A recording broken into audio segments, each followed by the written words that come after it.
राहुल गांधी जब भी विदेश दौरे पर होते हैं वो संदेश देते हैं। संदेश उनका ये रहता है कि अब आपको भारतीय होने पर गर्व नहीं बल्कि शर्मिंदगी महसूस होनी चाहिए, क्योंकि बीजेपी की सरकार है।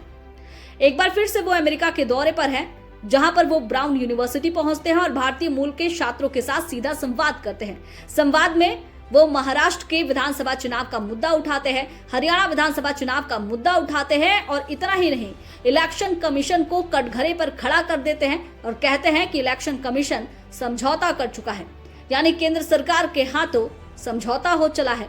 अब समझौता का मतलब क्या है?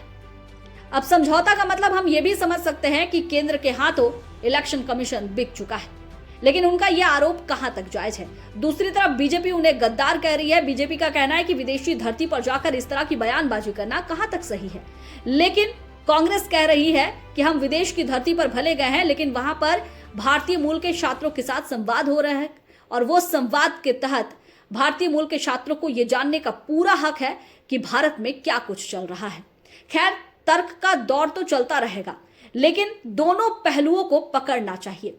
पहलू एक ये है कि आखिर विपक्ष बार बार यह आरोप क्यों लगाता रहा है कि इलेक्शन कमीशन बिक चुका है, ईवीएम में गड़बड़ी की जा रही है। महाराष्ट्र के विधानसभा चुनाव के नतीजे पर अगर नजर डालें तो आप देखेंगे कि जो आंकड़ा, यानी विपक्ष भी यही आरोप लगा रहा है कि 6 बजे के बाद जो आंकड़ा कम हो जाना चाहिए, उस आंकड़े में अचानक से बढ़ोतरी कैसे दर्ज कर ली गई। कहीं ना कहीं इसे गड़बड़ी मान रही है और इसके लिए वीडियोग्राफी की मांग की, लेकिन उसकी मांग पूरी नहीं हुई।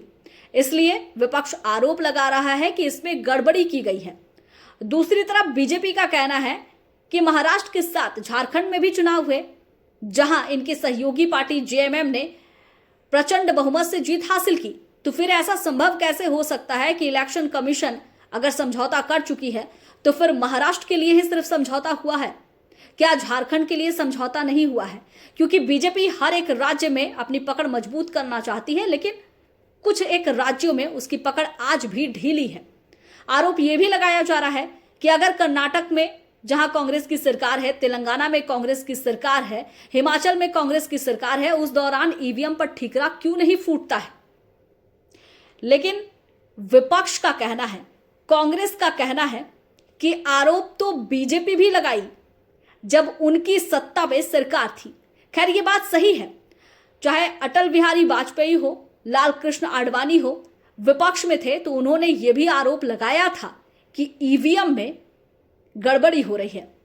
अब सवाल यह है कि विपक्ष में जो भी पार्टी रहेगी वो ऐसे आरोप तो लगाते रहेगी, लेकिन क्या सचमुच में ईवीएम में गड़बड़ी हो सकती है? अगर हो सकती है तो फिर बैलेट पेपर का इस्तेमाल क्यों नहीं होता है?